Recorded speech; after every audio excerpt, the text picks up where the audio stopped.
Welcome to Bright Futures Middle Level Education in Maine, a series for educators, parents, and policymakers focusing on best practices for reaching and teaching young adolescents and why we all need to pay attention to this important issue. My name is Christina DeGroff, and I'm a guidance counselor at Madomic Middle School in Waldoboro, Maine, and I'll be acting as moderator for this session of the Bright Futures series. And we have with us our guests today.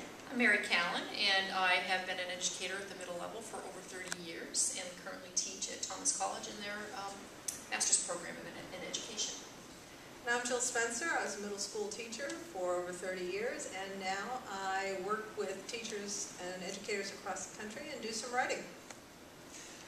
Okay, so we have close to 100 years of experience here, so we ought to be able to understand a little bit about our young adolescents.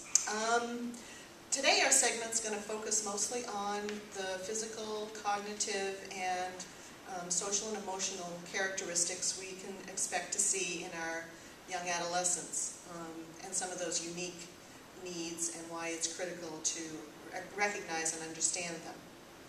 So let's focus first on the physical characteristics. What can you tell us about those particular traits of our young adolescents?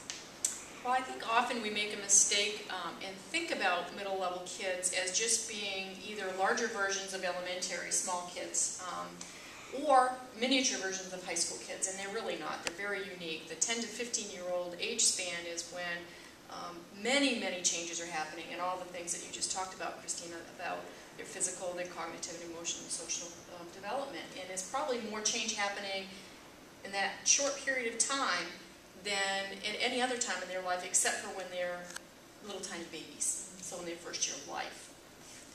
For example, between 10 and 15 or 16 years old, it's not impossible for a kid to grow 10 to 20 feet, or to gain between 10 to 20 feet, huh? Did I? Inches. Inches, okay. Whoops, got a little excited there.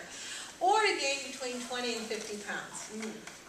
Another thing is these changes are not all happening in proportion.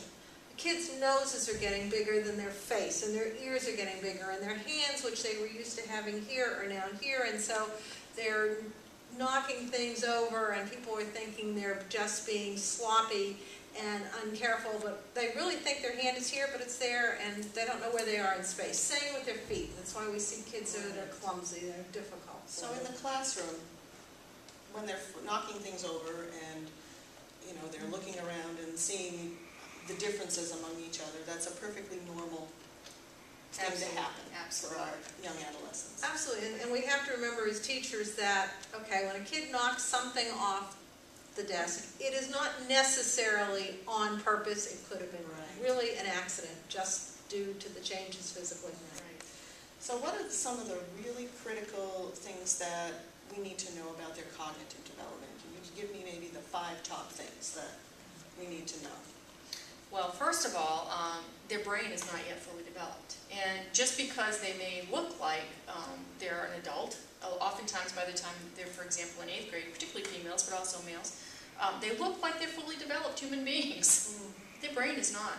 And we often make that mistake of expecting them to be able to think and rationalize and have the same logical and abstract thinking abilities that 20-year-olds don't yet have. And I know Jill has done quite a bit of reading and thinking about that aspect of the brain and how it actually is forming. Absolutely. I find it fascinating. I wish I'd known more about it when I was a younger teacher. But for example, the impulsive behavior we see that just seems so unreasoned. Well, there's a reason for that, and that is the parts of the brain responsible for logic and reasoning are not fully developed. So the amygdala bounces in, and that's the site of emotion, and so impulsive decisions are made. Another thing is something called executive function. That's a 25-cent word that means organization skills. And coming from elementary to middle school, we often say, well, kids have got to be organized. They've got to organize these 6 or 7 subjects. They've got to organize their notebooks. Well, most of them cannot do it by themselves, and we need to be scaffolding and teaching them the organizational skills. The other thing that's interesting about the the cognitive functioning at this age is that it's not consistent. That for one day, it might look like, oh, he or she's got it. Ah, they got it. They figured it out. They've got an organization system, or they get this concept. The next day, gone. The brain is not consistent in how it's dealing with the changes that are going on at that age as well. And it's very confusing for kids. And so not only their bodies, but their minds Absolutely. are going berserk on them and not consistent over one day to the next or 1 week to the next. So it's really confusing Very for confusing. them as well as the adults in The their adults lives. that deal with them. So all of that also leads into their social and emotional development, and how all of those physical and cognitive elements play into that. So, Well, they're so oriented toward their peers at this age. I mean, how they are judging themselves for the most part is by what they see around them, and there's great disparity around what they see around them. I mean, their friends are all different sizes. They're very influenced by the media as well. At this age, they're looking to fit in. They're trying to find a place where they belong and where they can make their voice heard and they can make a difference. And at the same time, conflictingly, they want to be different, but they also want to, they don't want to be so different that they stand out. So it's a really, again, confusing time for them.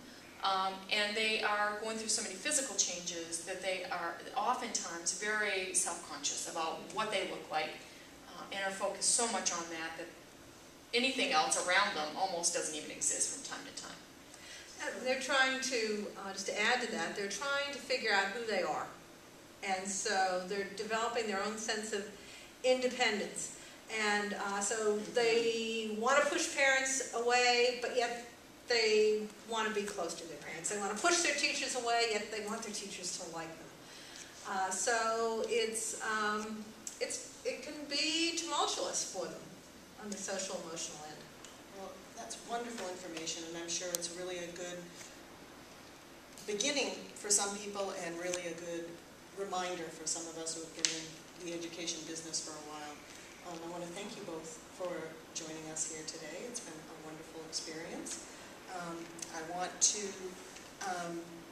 encourage you all to join us for our next Bright Future session as we continue to give more information about young adolescents here in Maine and around the world.